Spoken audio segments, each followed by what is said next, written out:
If you don't get the one you love the one you have. Na sisi ndio mko nao. Hamutaenda mkopeshe wengine huko nje. A shadow hangs over the speaker's chair. Is Moses Wetangula's reign at the apex of the National Assembly nearing its end? Yesu alisema ukipiga huku, badilisha huku. Lakini mimi ukipiga huko na kurudishia yenyewe.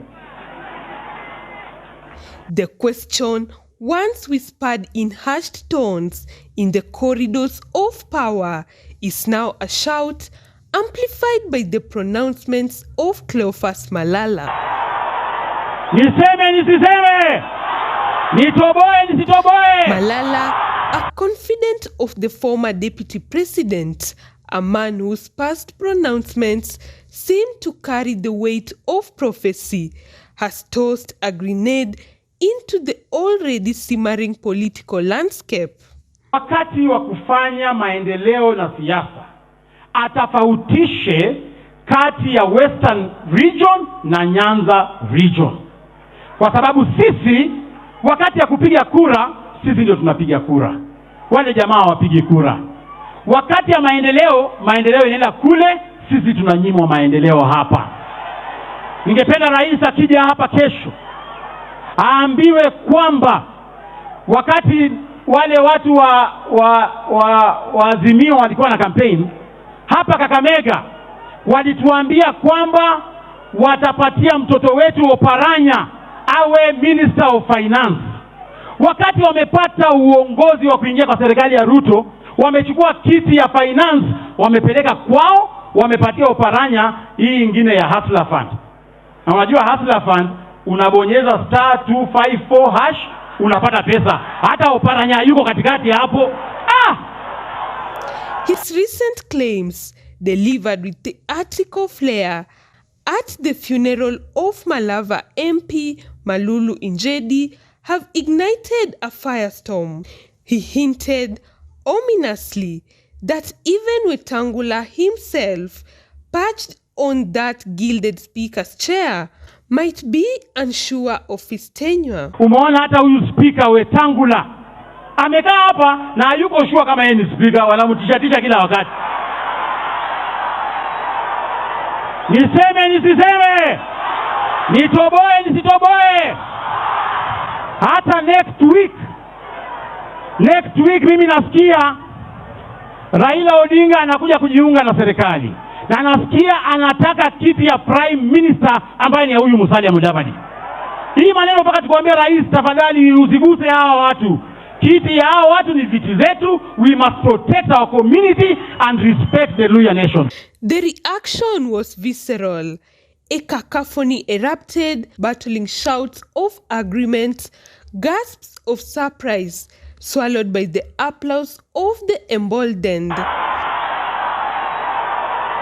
Na heshima, mimi na huyu Musalia habujawahi kutuona tukitukana watu kwa matanga. But we are objects of ridicule sometimes. Wetangula's political journey has been a roller coaster of triumphs and tribulations. Murio muno, wacha sasa niulize mheshimiwa ndugu yangu Musalia. He was ousted as Senate Minority Leader in 2018.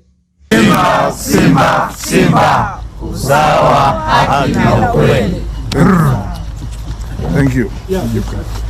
There are copies here you can look at, just so that you don't have a. In 2020, a dramatic power struggle within Ford Kenya saw him temporarily dethroned from his leadership position. Wetangula is hereby dismissed from the position of party leader on account of gross misconduct, moral impropriety, and violation of the party constitution. We have, as a party, suspended David Eseli Simiyu.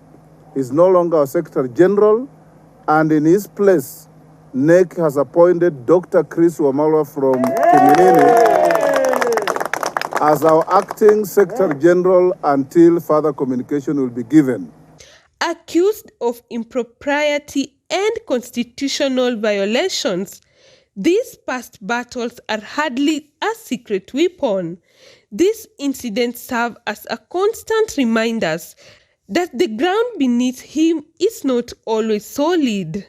Adding fuel to the fire, a recent court ruling delivered in the measured tones of legal authority declared Wetangula's dual role, Speaker and Ford Kenya party leader, a conflict of interest.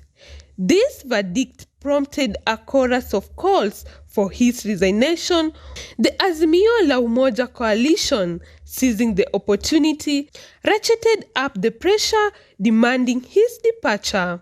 We hold that the Speaker was elected in accordance with Article 106 of the Standing Orders. The fact that he was a party leader at the time of his election could not invalidate his election. However, for the reasons we have given, his position as the leader of Ford Kenya or the leader of any other political office, for that matter, became untenable and inconsequential the moment he assumed the office of the Speaker of the National Assembly. He could not, and he has no capacity to perform any other functions. The core argument is simple. How can Wetangula preside impartially when his political allegiances are so clearly defined? How can his ruling, including the controversial declaration of Kenya Kwanza majority status, be considered unbiased when he holds the reins of a political party? Under 19A is very clear. The majority party whip shall communicate the name of the members elected under paragraph 1 to the Speaker in writing. And that was already done by the Honorable Millie Mabona. That settles that case. Mr. Speaker, the only way we can start debating whether this decision quashes and changes the position of majority and minority is if we want to practice impunity. Mr. Speaker, and I agree with the observations, it is not in this forum to question the reasoning in the judgment. That must be questioned elsewhere. The only issue is it the finding of the court? And it is. And if we are to be a country that practices the rule of law, let it be appealed. But until then, let it be implemented. Let the Honorable Junaid Mohammed be the majority leader. And it does not matter whether you are in government or not, because we are not debating who's in government and who's not.